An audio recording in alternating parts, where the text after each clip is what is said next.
chapter 23. And looking intently at the council, Paul said, Brothers, I have lived my life before God in all good conscience up to this day. And the high priest Ananias commanded those who stood by him to strike him on the mouth. Then Paul said to him, God is going to strike you, you whitewashed wall. Are you sitting to judge me according to the law, and yet contrary to the law you order me to be struck? Those who stood by said, Would you revile God's high priest? And Paul said, I did not know, brothers, that he was the high priest, for it is written, You shall not speak evil of a ruler of your people. Now when Paul perceived that one part were Sadducees and the other Pharisees, he cried out in the council, Brothers, I am a Pharisee, a son of Pharisees. It is with respect to the hope and the resurrection of the dead that I am on trial. And when he had said this, a dissension arose between the Pharisees and the Sadducees, and the assembly was divided.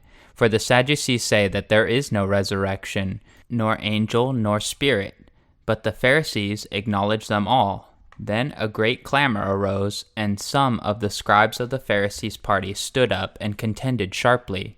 We find nothing wrong in this man. What if a spirit or an angel spoke to him? And when the dissension became violent, the tribune, afraid that Paul would be torn to pieces by them, commanded the soldiers to go down and take him away from among them by force, and bring him into the barracks. The following night the Lord stood by him and said, Take courage, for as you have testified to the facts about me in Jerusalem, so you must testify also in Rome. When it was day, the Jews made a plot and bound themselves by an oath neither to eat nor drink till they had killed Paul. There were more than 40 who made this conspiracy. They went to the chief priests and elders and said, We have strictly bound ourselves by an oath to taste no food till we have killed Paul. Now therefore you, along with the council, give notice to the tribune to bring him down to you, as though you were going to determine his case more exactly, and we are ready to kill him before he comes near. Now the son of Paul's sister heard of their ambush, so he went and entered the barracks and told Paul. Paul called one of the centurions and said, Take this young man to the tribune, for he has something to tell him. So he took him and brought him to the tribune and said, Paul the prisoner called me and asked me to bring this young man to you, as he has something to say to you. The tribune took him by the hand, and going aside asked him privately, What is it that you have to tell me? And he said, The Jews have agreed to ask you to Paul down to the council tomorrow, as though they were going to inquire somewhat more closely about him. But do not be persuaded by them, for more than 40 of their men are lying in ambush for him, who have bound themselves by an oath, neither to eat nor drink till they have killed him. And now they are ready, waiting for your consent. So the tribune dismissed the young man, charging him, Tell no one that you have informed me of these things. Then he called 2 of the centurions and said, Get ready 200 soldiers, with 70 horsemen and 200 spearmen to go as far as Caesarea at the 3rd hour of the night. Also provide mounts for Paul to ride and bring him safely to Felix the governor. And he wrote a letter to this effect. Claudius Lysias to his excellency, the governor Felix. Greetings. This man was seized by the Jews and was about to be killed by them when I came upon them with the soldiers and rescued him, having learned that he was a Roman citizen. And desiring to know the charge for which they are accusing him, I brought him down to their council. I found that he was being accused about questions of their law, but charged with nothing deserving death or imprisonment. And when it was disclosed to me that there was a plot against this man, I sent him to you at once, ordering his accusers also to state before you what they have against him. So the soldiers, according to their instructions, took Paul and brought him by night to Antipatris, and on the next day they returned to the barracks, leaving the horsemen to go on with him. When they had come to Caesarea and delivered the letter to the governor, they presented Paul also before him. On reading the letter, he asked what province he was from, and when he learned that he was from Cilicia, he said, I will give you a hearing when your accusers arrive. And he commanded him to be guarded in Herod's praetorium. Acts chapter 24. And after 5 days the high priest Ananias came down with some elders and a spokesman, one Tertullus. They laid him before the governor their case against Paul, and when he had been summoned, Tertullus began to accuse him, saying, Since through you we enjoy much peace, and since by your foresight, most excellent Felix, reforms are being made for this nation, in every way and everywhere we accept this with all gratitude. But to detain you no further, I beg you in your kindness to hear us briefly, for we have found this man a plague, one who stirs up riots among all the Jews throughout the world and is a ringleader of the sect of Nazarenes. He even tried to profane the temple, but we seized him. By examining him yourself, you will find out from him about everything of which we accuse him. The Jews also joined in the charge, affirming that all these things were so. And when the governor had nodded to him to speak, Paul replied, "Knowing that for many years you have been judge over this nation, I cheerfully make my defense. You can verify that it is not more than 12 days since I went up to worship in Jerusalem, and they did not find me disputing with anyone or stirring up a crowd, either in the temple or in the synagogues or in the city. Neither can they prove to you what they now bring up against me. But this I confess to you, that according to the way, which they call a sect, I worship the God of our fathers, believing everything laid down by the law and written by the prophets, having a hope in God, which these men themselves accept, that there will be a resurrection of both the just and the unjust. So I also take pains to have a clear conscience towards both God and man. Now after several years I came to bring alms to my nation and to present offerings. While I was doing this, they found me purified in the temple without any crowd or tumult.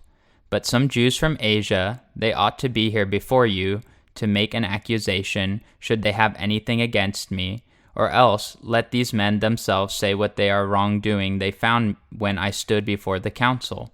Other than this, one thing that I cried out while standing among them, it is with respect to the resurrection of the dead that I am on trial before you on this day. But Felix, having a rather accurate knowledge of the way, put them off, saying, When Lysias the tribune comes down, I will decide your case. Then he gave orders to the centurion that he should be kept in custody, but have some liberty, and that none of his friends should be prevented from attending his needs.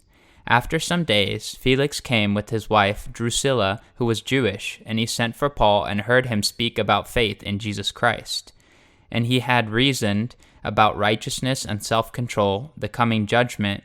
Felix was alarmed and said, Go away for the present. When I get an opportunity, I will summon you. At the same time, he hoped that money would be given him by Paul. So he sent for him often and conversed with him. When 2 years had elapsed, Felix was succeeded by Porcius Festus, and desiring to do the Jews a favor, Felix left Paul in prison. Acts chapter 25. Now 3 days after Festus had arrived in the province, he went up to Jerusalem from Caesarea, and the chief priests and the principal men of the Jews laid out their case against Paul, and they urged him, asking as a favor against Paul that he summon him to Jerusalem, because they were planning an ambush to kill him on the way. Festus replied that Paul was being kept at Caesarea and that he himself intended to go there shortly. So, said he, let the men of authority among you go down with me, and if there is anything wrong about this man, let them bring charges against him. After he stayed among them not more than 8 or 10 days, he went down to Caesarea, and the next day he took his seat on the tribunal and ordered Paul to be brought. When he had arrived, the Jews who had come down from Jerusalem stood around him, bringing many and serious charges against him that they could not prove. Paul argued in his defense, Neither against the law of the Jews, nor against the temple, nor against Caesar have I committed any offense. But Festus, wishing to do the Jews a favor, said to Paul, Do you wish to go up to Jerusalem and there be tried on these charges before me? But Paul said, I'm standing before Caesar's tribunal, where I ought to be tried. To the Jews I have done no wrong, as you yourself know very well. If then I am a wrongdoer and have committed anything for which I deserve to die, I do not seek to escape death. But if there is nothing to their charges against me, no one can give me up to them. I appeal to Caesar. Then Festus, when he had conferred with his council, answered, To Caesar you have appealed, and to Caesar you shall go. Now when some days had passed, Agrippa the king of Bernice arrived at Caesarea and greeted Festus. And as they stayed there many days, Festus laid Paul's case before the king, saying, There is a man left prisoner by Felix, and when I was in Jerusalem, the chief priests and the elders of the Jews laid out their case against him, asking for a sentence of condemnation against him. I answered them that it was not the custom of the Romans to give up anyone before the accused met the accusers face to face and had opportunity to make his defense concerning the charge laid against him. So when they came together here, I made no delay, but on the next day took my seat on the tribunal and ordered the man to be brought. When the accuser stood up, they brought no charge in his case of such evils as I supposed. Rather, they had certain points of dispute with him about their own religion and about a certain Jesus who was dead, but whom Paul asserted to be alive. Being at a loss how to investigate these questions, I asked whether he wanted to go to Jerusalem and be tried there regarding them. But when Paul had appealed to be kept in custody for the decision of the emperor, I ordered him to be held until I could send him to Caesar. Then Agrippa said to Festus, I would like to hear the man myself. Tomorrow, he said, you will hear him. So on the next day, Agrippa and Bernice came with great pomp, and they entered the audience hall with the military tribunes and the prominent men of the city. Then at the command of Festus, Paul was brought in, and Festus said, King Agrippa and all who are present with us, you see this man about whom the whole Jewish people petitioned me, both in Jerusalem and here, shouting that he ought not to live any longer. But I found out that he had done nothing deserving of death. And as he himself appealed to the emperor, I decided to go ahead and send him. But I have nothing definite to write to my lord about him. Therefore I have brought him before you all, and especially before you, King Agrippa, so that after we have examined him, I may have something to write. For it seems to me unreasonable in sending a prisoner not to indicate the charges against him.